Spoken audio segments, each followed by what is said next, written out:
Hi, I'm Matt Culkin, co-chair of Steptoe's Financial Services Group, and welcome to Steptoe Financial Services University.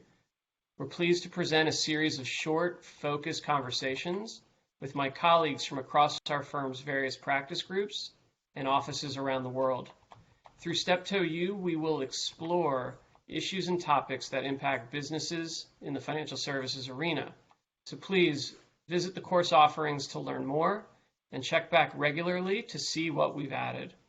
Today, we're going to discuss how taxes might impact decisions for companies that are suffering financial setbacks, an issue that's particularly relevant as we watch the economy struggle through the impact of COVID-19. I'm joined today by two partners from our tax group based in Washington, Bob Rizzi and Lisa Zarlenga. Bob, Lisa, thanks for joining me. Thanks for having us. Thanks, Matt. So Bob, let's jump right in. I want to start with sort of a big picture question, but when we're talking about these types of circumstances, why are the tax issues the ones that are so important? Well, thanks, Matt. I think as tax lawyers, Lisa and I always think that taxes are important, but that's especially true when the economy is disrupted. And the current crisis is a special kind of disruption because many companies are experiencing severe but temporary losses. Other companies are experiencing profits. Some have done quite well. So the issues that come up are going to be very important for tax planning for both kinds of companies. And the issues that we're going to touch on today are not really new. They come up periodically. These are issues that came up during the real estate crash in the 1980s, during the tech bubble in 2000, 2001, and after the 2008 financial collapse. And those issues focus mostly on losses. And the key here, the key tax issue is to realize that tax losses are really a corporate asset. They're a positive corporate attribute. So a company that has net operating losses can use those in the future against income. And we'll talk a little bit about how some of those losses can actually be carried back. Those losses can be offset against cancellation of debt income. We're going to talk a little bit about that. And they can be used, at least within certain parameters, by new investors and even by acquirers, so that they are attributes. There are other attributes that are tax related, and most of those come out of indebtedness. Debt is a negative tax attribute in many respects because it has the potential to create phantom income and can do that in unexpected ways. Sometimes that's referred to as cancellation of debt income or COD or debt discharge income. And Lisa will talk a little bit more about that. But these attributes are very important for loss companies, have been during those periodic downturns, and are going to be especially important to keep an eye on as a result of this downturn. Yeah, and Lisa, I was curious, particularly with your background serving at the Treasury Department, working on tax issues. When you're talking about working out debt, what are the options besides just bankruptcy? Well, Matt, there are a number of options that are available to debtors and creditors to work out debt outside of bankruptcy. And four main options come to mind. Now, each one is going to have different tax consequences to the debtor and to the creditor, so you kind of can't really lose sight of both sides of the transaction. And the options differ in terms of the amount of income that arises as a result of the transaction or loss, and the character of that income or loss, whether it's capital or ordinary. First, the debtor can simply cancel all or part of the debt that it determines to be uncollectible. And that's going to give rise to, as Bob mentioned, the cancellation of debt income to the debtor. basically, as long as there's an offsetting liability, a loan doesn't give rise to income. But if you release that liability, it frees up the assets that were previously subject to the obligation, and it's considered ordinary income for tax purposes. It sounds pretty harsh, but there are exceptions to the income inclusion if the debtor is insolvent or in bankruptcy. The creditor would be able to take an ordinary deduction for bad debt, which is generally a favorable tax position for the creditor. A second option is if the debt is secured, the creditor can foreclose on the collateral. And that basically sets up a sale of the collateral in satisfaction of the debt for tax purposes. So both the debtor and the creditor are going to recognize gain or loss on that sale or exchange.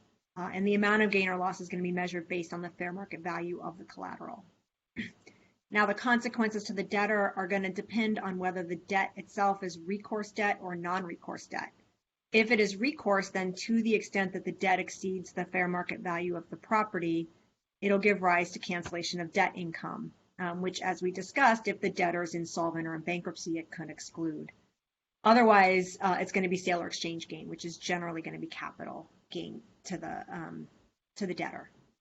The creditor is likely going to recognize a loss on the debt that it can deduct. Now, the character of the loss is going to depend on the character of the debt in the hands of the creditor. So if the creditor is not a bank, it's possibly or quite possibly going to be capital loss to the creditor, which isn't as favorable as an ordinary deduction.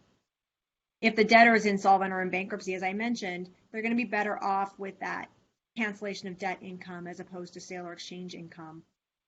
So it may be possible if the debtor and creditor are negotiating a non-recourse debt to actually convert part of that non-recourse debt into recourse debt prior to the foreclosure so that there can be more favorable tax consequences to the debtor. A third option is that parties can modify the debt, for example, by extending the due date or reducing the interest. If the modification is considered significant, and that's basically a term of art under the tax regulations, it could be treated as an exchange of the original debt for new debt. And that's going to be a taxable exchange, possibly resulting in cancellation of debt income to the debtor and possibly a capital loss to the creditor. And the amount of gain or loss would be measured based on the adjusted issue price of the new debt. And the last option is that I'm going to talk about is that the debtor can issue equity in exchange for the debt. So if the debtor is a corporation, they can issue stock. If the debtor is a partnership, they can issue a partnership interest. That can also result in cancellation of debt income to the debtor. If the debt is a long-term debt in excess of 5 or 10 years in term, the creditor may have a tax-free exchange. Shorter-term debt will generally result in a loss, as in the other options, possibly capital to the creditor. And the amount of income or loss is basically measured based on the fair market value of the stock received. So in looking at all of these options, it's generally helpful for the debtor and the creditor to try to work together and determine which is going to be the best option for both of them in their tax situations. Thanks, Lisa. Bob, I want to come back to you because you started by talking about the tax benefits for losses, and the way you've explained it to me is that that could be whether it's for an actual operating company or for investments in a loss company. Can you just walk us through sort of some of the benefits or some of the advantages, if planned appropriately, for companies experiencing losses? Yes, absolutely. So as I indicated, tax losses are a potential corporate asset. It's no fun for a business to have significant net operating losses. It's quite painful, but at least there is a potential tax upside to it. And that asset it's a valuable but fragile asset that has to be treated carefully. The CARES Act, which was part of the legislation that was enacted to try to mitigate some of the many adverse consequences of the coronavirus crisis, had a number of very helpful tax provisions, and one of the most important ones was to permit a carryback of those losses to prior tax years. So in effect, what happened was that lost companies could use their tax returns to get a refund of taxes from prior profitable years, turning the tax code into basically a cash transfer mechanism from the government to those lost companies. And so that was very valuable. It was also especially valuable because some of those back tax years would be years in which the corporate tax rate was 35% rather than the current 21%. The CARES Act also permitted a carry forward of net operating losses, and extended the carry forward so that for companies that have had a temporary setback, they can use those losses in the future against corporate profits, and if corporate tax rates go up, they're going to be able to use those net operating losses, at least in theory, against a higher tax rate. Then there are some other provisions of the code that are lurking out there that make tax losses available to companies. There's a code provision 165I that permits specific losses related to disasters, permits them to be carried back to a prior tax year. And because the pandemic was declared a disaster in March, that special provision, which existed for years, is available. A second way in which those losses can be used is by investors. So a shareholder can take a loss on worthless stock, as Lisa said. A lender can take a loss on a worthless debt. There are ways to accelerate triggering those losses for investors. And then, of course, new investors, when they come into a lost company, inject additional capital into that lost company that generates profits. Effectively, what they're doing is freeing up some of those losses to be used. Now, these are all subject, of course, to limitations and to hair trigger requirements that have to be followed carefully. But in general, that availability of net operating losses can be quite valuable for corporations who have experienced this disruption that I mentioned. And then certainly last but not least, and Bob, you alluded to this at the beginning, companies suffering from financial setbacks right now will probably lead to a wave of activity where companies come in and acquire other companies. And I certainly know that this has been something that's been discussed with our restructuring colleagues and our corporate colleagues. But Lisa, can you talk about some of the factors and some of the considerations from a tax perspective for companies looking to maybe acquire others right now? Sure. Like you said, this might be a great time to acquire companies because those that are suffering from financial setbacks are going to be more reasonably priced right now. The fundamental question that you ask yourself when you're looking at an acquisition target is, do you acquire the stock or do you acquire the assets? If you're acquiring the stock of the target company, you're going to inherit the target's tax attributes, which, as Bob explained, can be quite valuable. These are the things like your net operating loss carryovers or credit carryovers. But there's a code section 382, which is a provision that was enacted to prevent trafficking in losses, basically targets putting themselves up for sale just to sell their losses, can result in the limitation on the use of the target's losses going forward if the target experiences a 50% change in ownership. So acquirers need to have that provision in mind. There are some rules that relax the limitation in the context of bankruptcy if the target is in bankruptcy.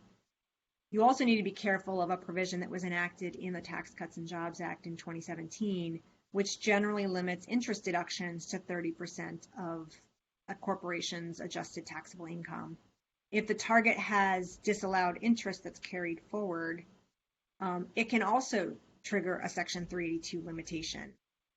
Section 382 is a provision that was generally on the radar screen of most companies that were acquiring loss companies, but not necessarily for acquirers that are just acquiring debtor companies that may not have experienced losses. So that is sort of a trap for the unwary that acquirers need to be aware of. Asset acquisitions can be less risky in terms of assuming liabilities because the company is no longer backed, so the liabilities don't necessarily transfer over. And the buyer can also benefit from a stepped-up basis in the assets to their fair market value or cost basis, which results in higher depreciation or amortization deductions going forward. And although the target may have gain or loss on the sale of those assets, the target may be able to use its own losses to offset any tax liability on asset sales. And then one thing not to forget is tax-free options. If the buyer is cash-strapped, for example, and would prefer to use its stock as acquisition currency, it could take advantage of the tax-free reorganization provisions.